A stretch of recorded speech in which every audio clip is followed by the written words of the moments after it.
Americans are dead following the crash of a military transport plane headed for the Persian Gulf. We'll have details. And here in the States, rescue workers near Chicago are searching for victims after a series of deadly tornadoes. We'll have more on that, too. We'll also talk with Carrie Fisher. She's got a new novel out, her second one, for which she says she's already at work on the screenplay. And Len Berman will be along to show us some of the stranger things that have happened of late in the world of sports. Ouch. This is Today, Wednesday, August 29th, 1990. To the finish line. From NBC News, this is Today with Bryant Gumbel, Deborah Norville, and Joe Garagiola. Good morning. Welcome to Today on a Wednesday morning hump day. Lenny always gets upset with us because we show the endings sometimes in the teasers before we ever get to No, but you know what? Seeing that at 7 o'clock in the morning, no matter how bad your day is, you just think of that and realize that guy had a worse day than you. That's right. Worst start, anyhow. We've got an awful lot of news to catch up on, including the latest developments in the Gulf. Let's swing it on over to the news desk right now. Stephen Frazier continues to join us this week while Faith Daniels is on vacation. Good morning, Stephen. Good morning, Brian. Thank you. Good morning, Deborah, Joe. Normally quiet suburban communities near Chicago are waking up to the aftermath of deadly, destructive tornadoes today. At least 26 people are dead, hundreds more are injured, and the National Guard is watching for looters today. Ed Rabel joins us now from Crest Hill, Illinois. Ed, good morning. Good morning, Stephen. The first light of dawn is arriving, and with it the search for more bodies will begin. Rescuers hope that they have accounted for all those injured and killed in the storm, but they cannot be sure. Not just one twister did all this damage. There were at least 4 of them, and they touched down at least 4 times in an unrelenting death march that wiped out entire neighborhoods while leaving next-door neighbors unscathed. Maybe somebody just dropped a bomb or something in there. It's a real disaster. High school student Jenny Berg survived, but her high school in Plainfield, Illinois was flattened just one day before classes were to have begun. Everything just collapsed on everybody, windows, glass flying in everybody's face, everything. There was only one volleyball player who got hit with a brick, but she's okay. At least 90 homes were leveled. So was an apartment complex. The winds were so powerful here that people were blown out of the building, their bodies landing in a field nearby. That so many survived the storm was unbelievable, rescuers said. Everywhere, people hugged one another as they realized their good fortune of being alive. Still, Stephen, many survivors face the need to return to their homes and businesses today. But what they will find as they return is that there's not much left to return to. Grim business. Ed Rabel, thank you. Another tragedy to report this morning. An American C-5A transport plane crashed during takeoff from Ramstein Air Force Base in West Germany early today. At least 13 of the 17 people aboard were killed. The huge plane was carrying supplies to the Persian Gulf. In the Persian Gulf, Iraq has announced plans to release women and children it is holding hostage, but there is no word yet on when or how. Keith Miller joins us now by telephone from Baghdad. Keith, what's the latest? Good morning, Stephen. The U.S. Embassy is still seeking clarification on the release. It could number thousands of women and children now being detained in Kuwait and Iraq. The surprise announcement followed a meeting between Saddam Hussein and some of the foreign hostages that he calls guests. A woman asked Saddam to let the children go, saying they were innocent. 2 hours later, the release of women and children was announced on Iraqi TV. The U.S. Embassy says it hasn't received any formal instructions on the processing of American citizens out of the country. But the gesture on the part of the Iraqi government coincides with the hardening of its position on Kuwait. The information minister, Latif Jazem, said Kuwait was non-negotiable, and if war breaks out because of it, he had this threat. Any attack and any aggression means that all oil fields in the region will be burnt. Kuwait was named the 19th province of Iraq yesterday, and maps were distributed in Baghdad showing what was Kuwait being embraced within the new boundaries of Iraq. In the past 24 hours, 8 American residents in Baghdad have been rounded up. No reason has been given by the government, but the U.S. Embassy here is attempting to locate them. Stephen? Keith Miller, thank you. President Bush is now in Washington, not Maine this morning, keeping an eye on the situation, engaging his political support here at home. Jim Miklashevsky is at the White House today with an idea of how that is. Jim, good morning. Good morning, Stephen. President Bush met with lawmakers yesterday. He knows that as the Persian Gulf standoff drags on, he's going to need Congress on his side. So he was eager to give lawmakers a fill. At the same time, the president's not ready yet to give Saddam Hussein a break. Despite Saddam Hussein's pledge to release women and children hostages, President Bush sees no reason to celebrate. Aides say the president won't be satisfied until all the hostages are freed. The president also rejected the Iraqi leader's bizarre challenge for a televised debate, telling aides Saddam's debate is with the United Nations. In a briefing for lawmakers, President Bush got overwhelming support for his strategy so far. But there's potential trouble on the horizon. The Pentagon doubled its cost estimate for the military operation to $2.5 billion through September. And that's without firing a shot. One Democrat wants to raise taxes to pay for the Gulf operation. Be willing to do that even if the public opinion polls go against us, but pay for it. But those are fighting words to some Republicans. I'd rather match up about 600 pork barrel projects I can imagine versus preserving the peace in the Middle East. President Bush did tell lawmakers a little bit of good news. He said that the Japanese and Germans would announce later this week that they'd be picking up part of the tab for the military operation. But the overall Gulf crisis is bound to have a serious impact on the U.S. economy and upcoming budget talks. Stephen? Thank you, Jim. In Gainesville, Florida, state and local police have set up a special task force to solve the murders of 5 young people near the University of Florida campus. Gainesville's police chief thinks the crimes are all the work of one serial killer. The countdown has begun at Cape Canaveral in Florida, where NASA hopes to launch the space shuttle Columbia early Saturday. Columbia will go into orbit with a crew of 7 and a $150 million observatory. And at 7 past the hour, that is news, Bryant. All right, Stephen, we again check with our people in the Middle East, starting with Keith Miller in Baghdad. Keith, we were all ears as you were talking about Saddam Hussein's promise to release the U.S. women and children. Are Americans aware of those intentions? We're not sure because we're a bit cut off from Kuwait City, where most of the Americans are being held. Certainly the Americans around the embassy compound and those people who have sought the safety of the ambassador's residence are overjoyed. But they don't have the paperwork yet, and until they actually board a plane or board a bus and get out of the country, I think they'll remain apprehensive. Yeah, Keith, you've told us a lot about the restrictions on the flow of information there where you are. We are seeing an awful lot of Saddam Hussein on Iraqi TV. Was that his custom before this crisis? No, I think we have seen the remarkable effect of television even in this. They're using television for diplomacy. Some people are calling it bizarre, but it's certainly remarkable. His call for a TV hookup with Prime Minister Thatcher and President Bush. He wants to use television as a means of ending this dispute, or at least clarifying what the dispute is about. That was a suggestion the State Department characterized, I think, as ridiculous. Keith Miller, thank you. Let's go to Dennis Murphy in Amman, Jordan. Dennis, Jordan has announced that it will not attend an Arab League ministerial meeting on Thursday at which it would take up some of the moves against Iraq. Is King Hussein still trying to play both sides? It seems so, Bryant. He's still traveling around the Mideast. He's trying to get something going on his own in terms of mediation. Of course, what we're waiting for here in Amman is the meeting tomorrow of Perez de Cuellar of the UN and the Iraqi Foreign Secretary. They're going to talk here and see if there's anything to mediate. Let me just add, Bryant, there is a daily flight from Baghdad to Amman, and on that commercial flight there were none of these Westerners that we've been told will be released. So if there's anything happening on that score, we don't know about it here either. What are the expectations there of what that Javier Perez de Cuellar meeting with the Iraqi foreign minister might produce?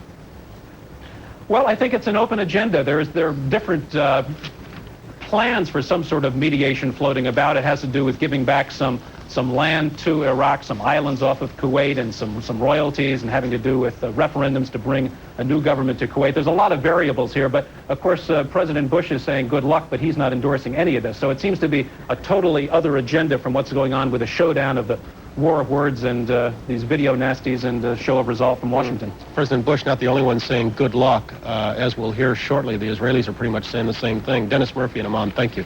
Thanks very much. Let's turn our attention to the weather now. And for that, we go on down to the nation's capital. You were wondering if it was raining down there in Washington. Looked like it looks so dark behind Jim, yeah. Well, let's see what Willard has to say. Sir! Hey, good morning, and thanks to our fantastic weather department in New York. They gave us a pretty good reading yesterday morning on what was happening out there as far as tornadoes is concerned. Plainfield and Joliet and Crest Hill, Illinois, we send our love and sympathy to all of you out there. There's a good chance of some more severe weather south of there. We'll show you that in just a few minutes. But those darn tornadoes, they just happen like that, and not much warning. We're working on it, but we still haven't got it yet. A birthday wish this morning, and this is on a happy note. How nice it is. Martha Stigale, I believe that's right, Stigale, of Marshfield, Missouri, 106 years old today. Aunt Martha, and we wish her a very happy birthday, a beautiful lady. Okay, now this is the severe weather stuff. Expect delays from Washington, D.C., St. Louis, Charleston, South Carolina, Atlanta, Memphis, Little Rock, and Indianapolis today. Eastern Arkansas, the Tennessee Valley, parts of the mid-Atlantic states, Little Rock, Memphis, Norfolk. Just be on the lookout. Strong thunderstorms and tornadoes possible from Memphis all the way across Norfolk, and just keep a weather eye. A few scattered showers in the northwest. That cool air is winding its way down from Canada, and just be sure that by this weekend we will have incredibly delightful weather throughout the Ohio Valley, the Northeast and Mid-Atlantic. Cooler temperatures and low humidity. Here's what's happening in your world, even as we speak.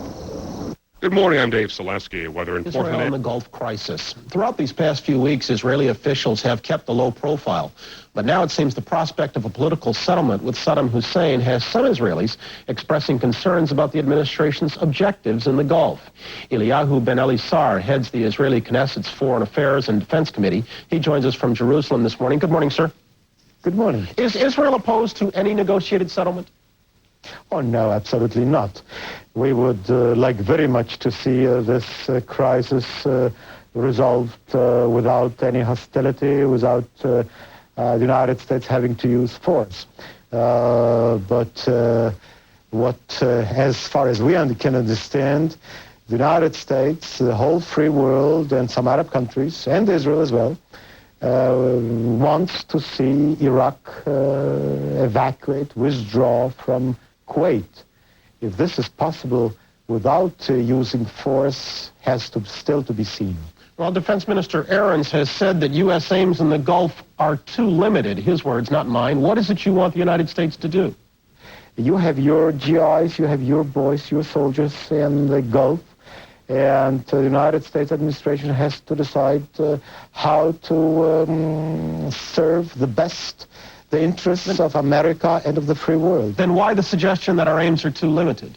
If you want Saddam Hussein out of Kuwait, then he has to be forced to get out of Kuwait. He won't get out from Kuwait peacefully because the objective of his whole policy and of whatever he has been doing till now with his army and with his population and with the hostages is in order to keep controlling and ruling Kuwait.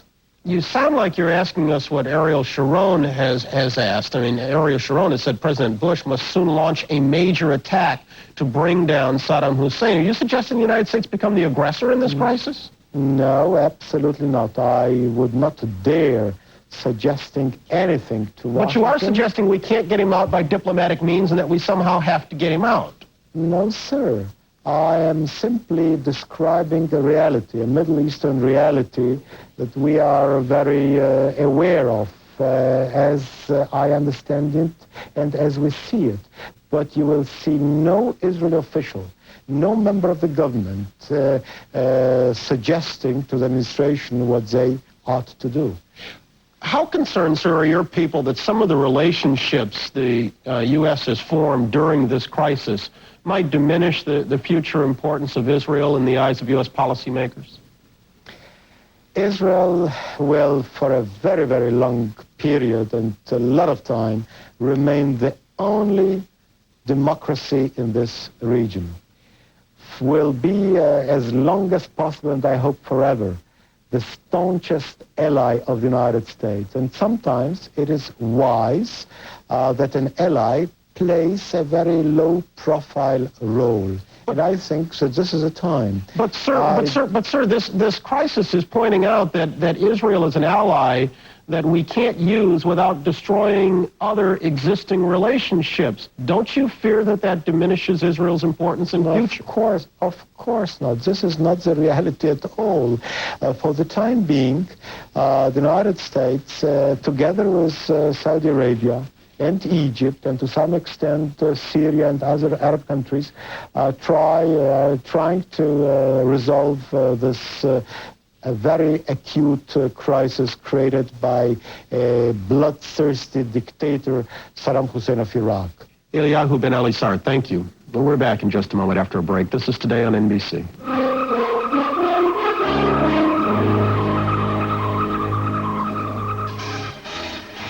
The crisis in the Persian Gulf has left the hostages held in Lebanon almost an afterthought in Middle East politics.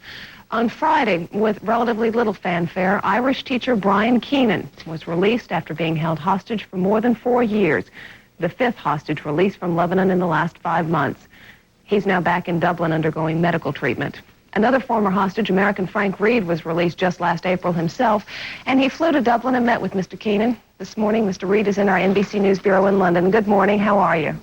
Good morning. How's Mr. Well. Good, I'm glad to hear it. How's Mr. Keenan doing after you had a chance to visit with him? He seems to be full of spirit and fight, and I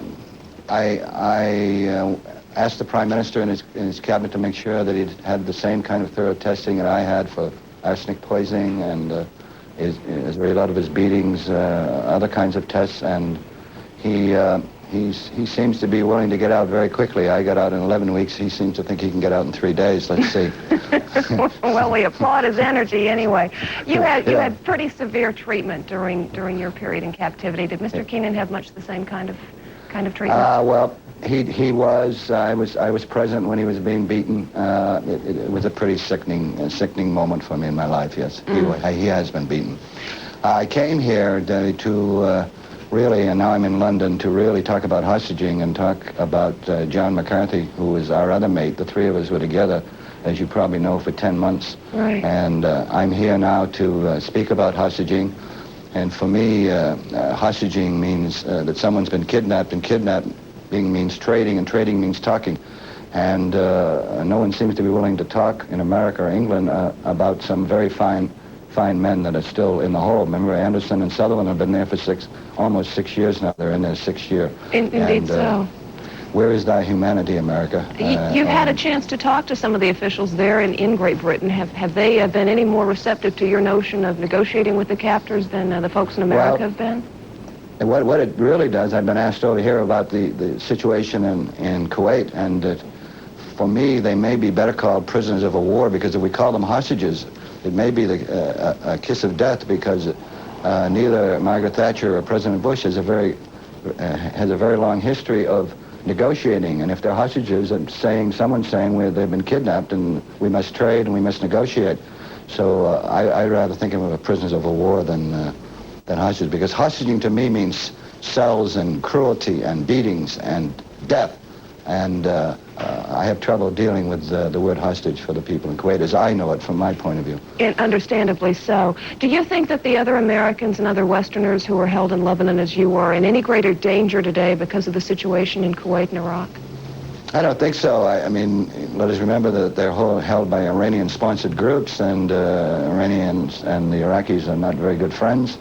And I just think that they kind of be pushed further in the background. I wish as much emphasis was put on by people like you and others for the people that are in the holes, as much as being put on the people that are sitting around hotel swimming pools and locked in embassies. I wish that would go on. Is there any chance that America might be falling victim to the era of my enemy's enemy is my friend, and therefore there could be some positive movement as far as the Lebanese hostages go? It could be, maybe. I hope so. I said a long time ago for this, in terms of the fast news that's coming out 7 or 8 days ago, that Saddam Hussein wouldn't hurt children and women because the Arab mind says, no, we don't hurt children, we don't hurt women. And so far I've been a prophet in that, and let's hope it's true. And I don't believe that you only have 2 choices of getting him out of Kuwait. That's either shoot him out or talk him out. And I'd prefer to talk him out, it seemed to me. Frank Reed, I hope the next time we visit, it'll be with your fellow comrades from Lebanon with us as well. We wish you good luck. As I said, Thank you very much. Don't forget the others. We won't. In fact, let's remind everyone of who the others are, if we could. They are Terry Anderson, Joseph Sicipio, Alan Steen, Thomas Sutherland, Edward Tracy, and Jesse Turner. And we'll be back after this.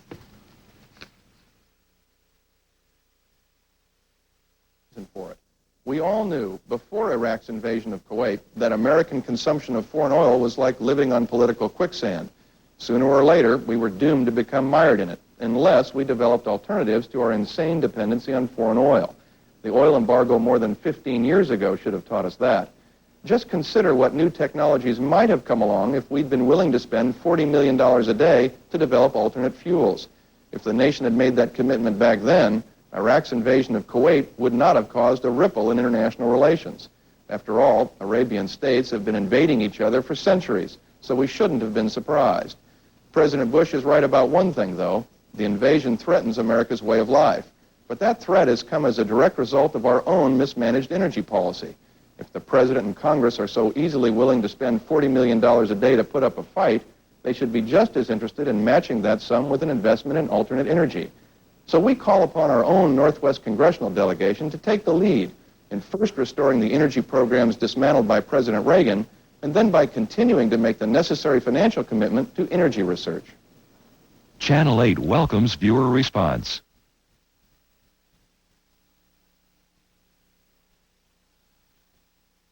The one thing I want to say is we're doing all right over here. We're eating good, and they're treating us pretty good. I want to say hi to my mom and my girlfriend, which I love, Marisa. How you doing? My name is PFC Lacrosse. I'm from New Orleans, Louisiana. I like to say hi to all the fellas back home and all the women that I know they're missing me and all that, but hey, I'm married now. I'd like to say hello to all the family. I'm from Smithfield, North Carolina. I'd like to say having big fun out here. I like to have some chicken, so churches get busy. I love it. Back at 7:30 with some more postcards home from the servicemen in Saudi Arabia. We'll be delivering them from time to time. You don't. We were talking a little bit earlier about food and eating garlic and onions and peppers and all. You eat sushi, by the way? No. Oh, guess you don't want to hear Bob Buzzell's report. He has a science report this morning about a new test that can detect toxins in fish that might otherwise look perfectly safe to eat and quite good, we might add. Joe has the perfect way of avoiding them altogether. I guess that's true. Also this morning, we'll be visiting with Carrie Fisher. You probably haven't seen her in a movie for a while, but that doesn't mean that she hasn't been busy. Among other things, she's been writing novels. Her second one is she's already working on a screenplay for. I tell you, I don't eat sushi, and I don't buy it from the street, but I do like what Len Berman does with the sports bloopers, and we'll see those. And he calls it spanning the world, and I tell you, they're just stories you won't see anywhere else. Some might say you're grateful for that, but let's move on to the news. Stephen Fraser's in for Faith Daniels. Steve. Good morning again, Brian, Deborah, Joe. In northern Illinois, the search intensifies with the morning light this morning for more victims from Tuesday's devastating tornadoes. At least 4 twisters cut a deadly 8-mile path through an area southwest of Chicago, hitting Crest Hill, Plainfield, and Joliet. 26 people were killed, and authorities fear the toll could go higher today. Hundreds of people have been left homeless. Almost 300 people were hurt. All kind of massive head injuries, upper bodies. I mean, I know the one fella had a broken neck for sure. I mean, they were just blown out of their houses. They came right at my house, and I went right down the block, right past us. Unbelievable. The tornadoes destroyed substantial buildings, one an apartment complex in Crest Hill where at least 8 people died. In Plainfield, the high school was demolished, flattened. The National Guard is patrolling today to stop looting. Tragedy struck Operation Desert Shield this morning when a U.S. transport plane carrying supplies to the Persian Gulf crashed and burned in West Germany. At least 13 crew members of the plane were killed when the giant C-5A Galaxy crashed after taking off from Ramstein Air Base. 4 others survived. The crew members were from Kelly Air Force Base in San Antonio. They included 10 reservists. Iraq says that beginning today, Western women and children who have been held in Iraq will be freed. An Iraqi Airways flight arriving in Jordan from Baghdad this morning had no Westerners on board, though. About 3,000 Americans, many of them women and children, are trapped in Iraq and Kuwait. The Pentagon says that the continuing buildup in the Persian Gulf will cost an estimated $2.5 billion through the end of next month. That is almost twice its earlier estimate. Japan, which has said it'll pay for some of that, now says it will not be part of the military buildup. Prime Minister Haifu said today his country will not transport weapons or ammunition to the Persian Gulf. 11 OPEC oil ministers in Vienna this morning agreed to increase oil production to offset any shortages stemming from the crisis in the Persian Gulf. Fear and panic are gripping Gainesville, Florida this morning following the murders of 5 college students there since Sunday. 4 of the victims were students at the University of Florida. Police believe the killings are all related. One university official says it is clear there is a maniac on the loose. Some students have now fled the campus. Others say they are arming themselves. Police patrols around Gainesville have been beefed up. For the first time in 4 months, the countdown clock is ticking again this morning at Cape Canaveral. The shuttle Columbia is scheduled to lift off early Saturday morning. If it goes well, it will be the first mission since the shuttle fleet was grounded by hydrogen leaks. Officials hope that by tonight they will finally be able to fully control a raging wildfire we've been telling you about in northern Utah. This fire, which has killed 2 people and has burned thousands of acres, is now blamed on a campfire. The tanker that caused the nation's worst oil spill is set to go back to sea soon with a new hull and a new name. The Exxon Mediterranean, formerly known as the Exxon Valdez, is scheduled to leave San Diego today for a week of sea trials. And at 35 past the hour, Bryant, that's the news. The Exxon Mediterranean. Is that the name? That's the new name. Watch for it. Is that a warning? All right, Stephen. Thanks very much. Oh, boy, what a line. Hey, 7:35. Let's go.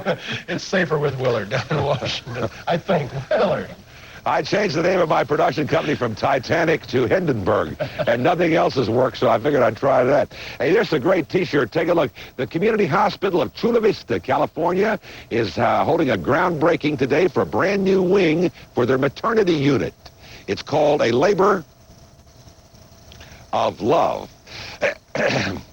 Anyway, let's move along with a birthday salute this morning. House correspondent Bob Bazell reports on a new test that eliminates the danger of eating certain kinds of fish. Bob, good morning. Joe's all ears. Good morning. A lot of people are eating fish these days. They see it as a health food, which it certainly is. But certain kinds of tropical fish, even if they're cooked, can be poisonous. And until now, there was no way to tell. Almost everyone knows how to recognize a fresh fish by smell and appearance. But in recent years, as fish has become a more and more popular meal, scientists have become aware that some tropical fish, such as grouper and snapper, can carry poisons called ciguatoxins.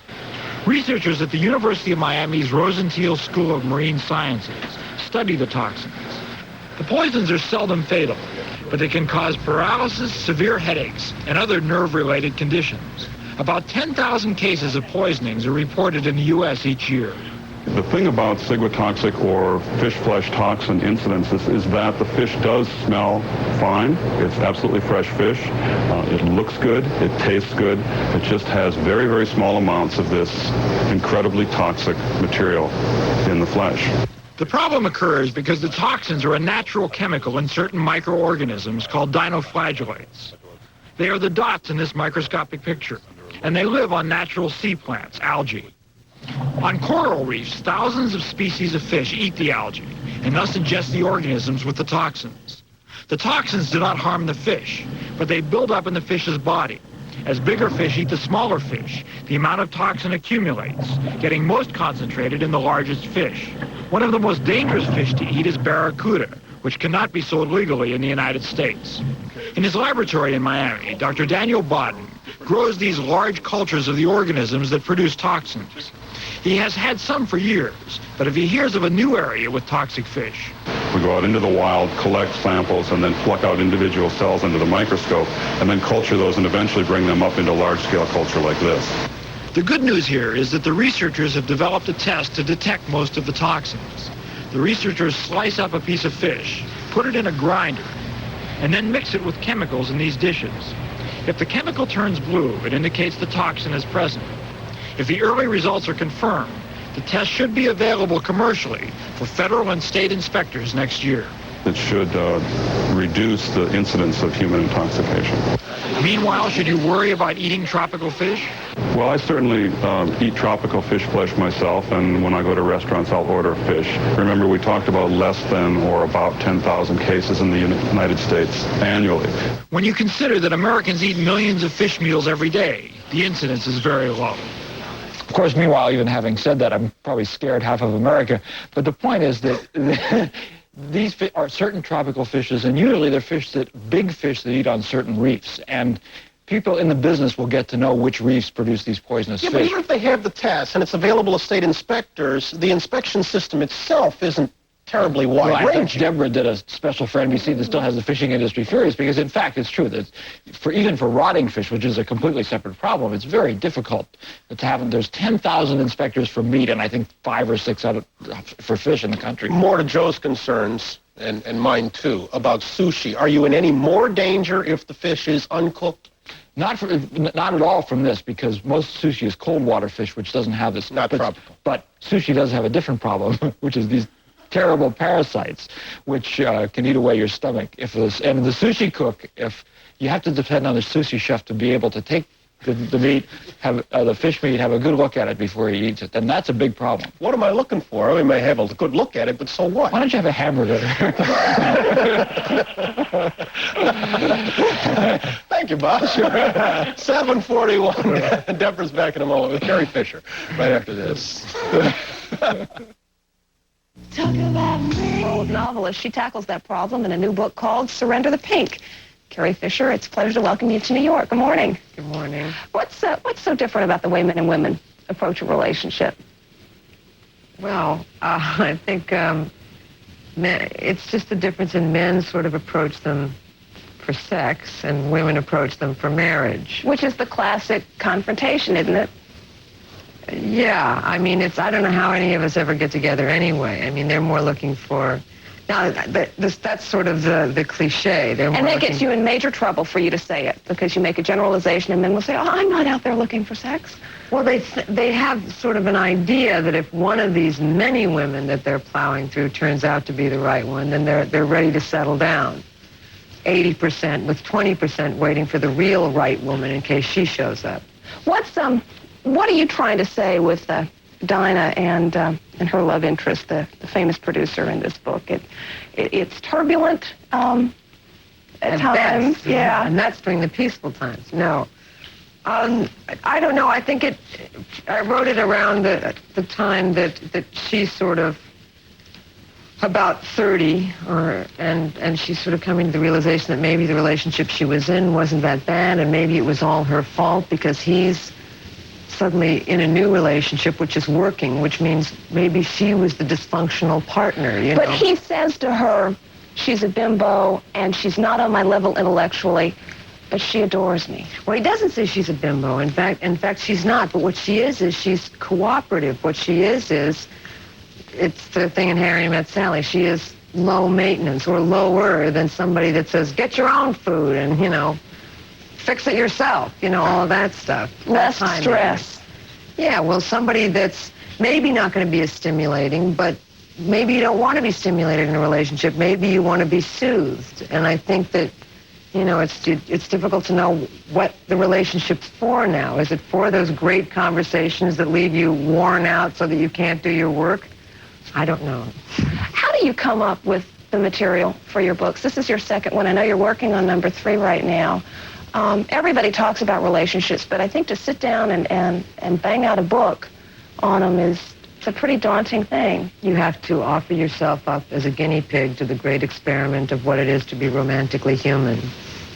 You have to, I mean, it's partly written from experiences that I have or that people that I know have had or whatever, but it was very interesting to write because I got to talk to men without agenda about what they wanted and how they resented women's ideas about what they were supposed to do, and women always feeling like, you know, that men didn't respect them enough or whatever it is, and how sick they were of, you know, this whole man and woman conversation. Did you find anything terribly surprising when you talked to these men? Well, no, not really. They were men after all. No, I find it's all sort of sympathetic. I mean, both sides. It's just, it's sad that there's no area of real easy overlap where you can sort of discuss the differences, and the differences are pretty big. How you're brought up and what to expect, and you know, men sowing their wild oats, and what are we supposed to do again? I don't know, but I don't think it has anything to do with farming. You're single right now and you don't have any kids, but if you were bringing up a child right now, a boy, how would you program him differently than most of the men you've run into in life have been programmed? Well, and I like all those men too. I mean, those guys are interesting. I mean, I think I'd hope that I would have a male parent around to infuse him with all that horrible stuff that annoys me so much in them, because it's also engaging. I mean, it's interesting that we're different. I think it's unfair that women get paid less, and that, but it's that thing of men get their identity from their work and women get their identity from their men. Yeah. I mean, even though now a lot no matter of us, what your work is, well, part yeah, of your exactly. judgment of yourself is who your husband is, who your well, boyfriend is.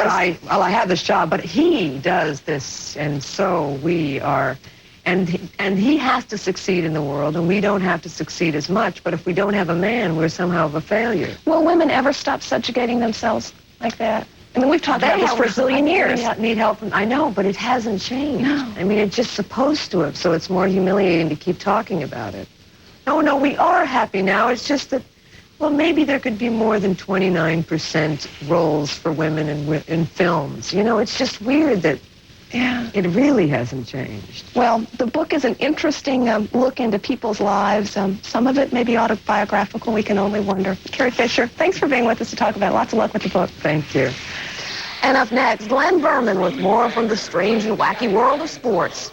And in our second hour, more of our look at new comedians. This morning, Brian Regan.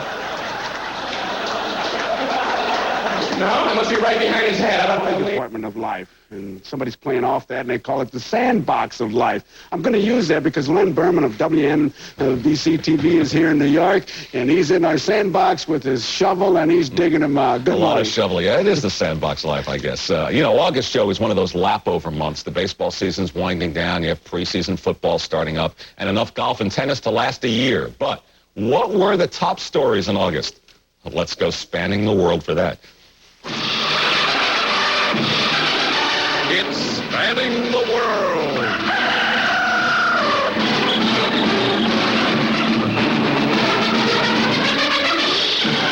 Well, in all sports, you know, you have to keep your eye on his eye.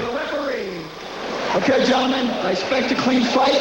I expect my commands, and I expect you to act like professionals. Yeah, no kissing. Play ball. Here's the kickoff in Canadian football. I like this, Joe. First they huddle, and then go. Who's got the ball? On the mound. Bingo.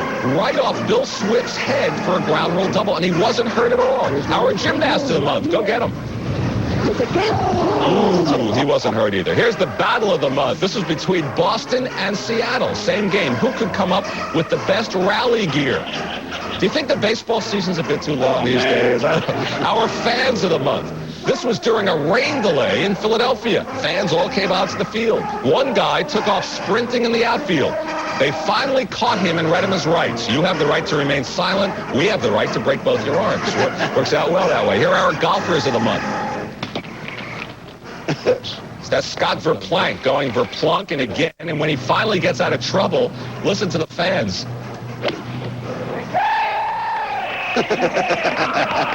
Just like the ballpark. Of course, there were loads of birdies at the PGA Championship this year.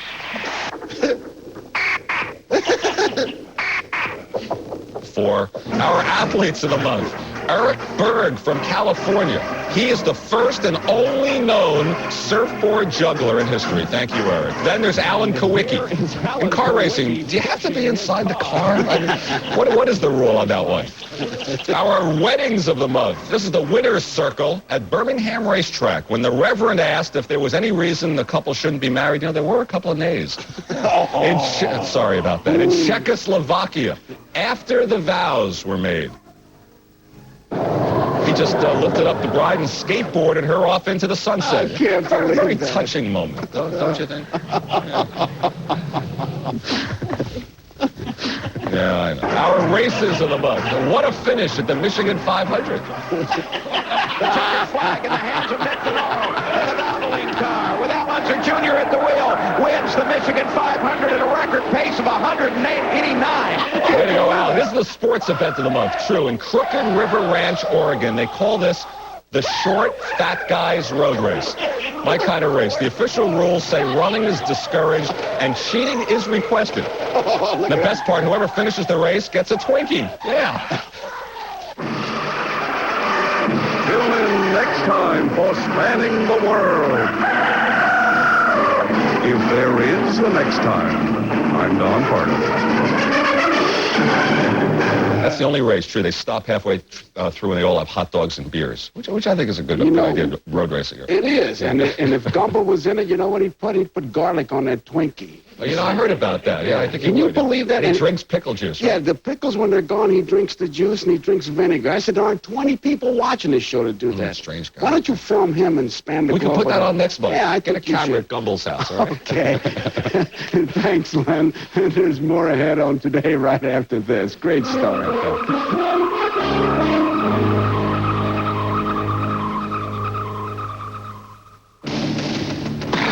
Only one movie is utterly absorbing. You think I killed her? A real sizzler. Gripping, riveting, and keeps you breathless. Presumed Innocent. Rated R. Now playing. Quaker Oats has a lot of stuff that's good for you, like complex carbohydrates. But that's only half the story. See, it hasn't got a lot of stuff that's bad for you, like a lot of fat. Quaker Oats. It's the right thing to do. A kiss? Not right now. You really don't want to kiss me? Dangerous. Very dangerous. Give me a minute, honey. Don't let morning breath ruin a good... I just wish, let's take a survey. Anybody who drinks the juice from the pickle jar should write and tell you I do. I bet there won't be 10 people out there. You never got in the habit of doing that. I mean, after you're done with the peppers or the pickles or the olives or the whatever. olives. Yeah, I the would juice when I was down a there. kid. I drank No, the they got olive a thing juice. called diet soda. She regular drinks soda. it. What do you mean you're taking a No, soda? I don't anymore because I'm more I health can't conscious. believe what I'm hearing from you two people. Why? The stuff is good. Do you drink the pickle That's juice? liquid salt, that stuff. That's pure sodium, you know? No, I don't drink that stuff. Do you? You ought to join Pickles Anonymous or something. No, I mean, the stuff is good for you. It's very healthy for you. I told you this morning about the garlic. You didn't believe me there either. It reduces your cholesterol, reduces your risk of stomach cancer, reduces your risk of heart attack. I mean, How many pickles did you have before that bad round yesterday? I wonder if there's a relationship. Thank you very much, Stephen. That's very good of you. Thank you very much. Yeah. You know, getting a rope and throwing it over a tree. Did we relieve at least your anxiety about sushi? Oh, hey, Bob Bazell, he comes on 2 more times, nobody will eat. I mean, I'm See, afraid... I'm with you on the sushi. There's no way that stuff will ever go. Oh, no way. You don't eat it? Raw things I do not eat. Is something Slimy wrong here, things I Stephen? do Am I not hearing eat. this? You don't either? No, I lived in Japan. I lived on that stuff. Don't Brian, I hate You to had no tell you choice. this, but you're screwed up, pal. No, I mean, this stuff is good. And if you put the sushi down in the bottom of the pickle juice... And then a vinegar garlic chaser. on top. Put a little garlic on top. Vinegar chaser. You got it. Oh, wonderful. We're going to come back in just a moment. Heaven knows why, but we will. After a station break. Can't believe it. NBC Sunday Double Feature stars with Steven Spielberg's Goonies, followed by Mel Gibson and Tina Turner in Mad Max Beyond Thunderdome on NBC Double Feature Sunday. Shop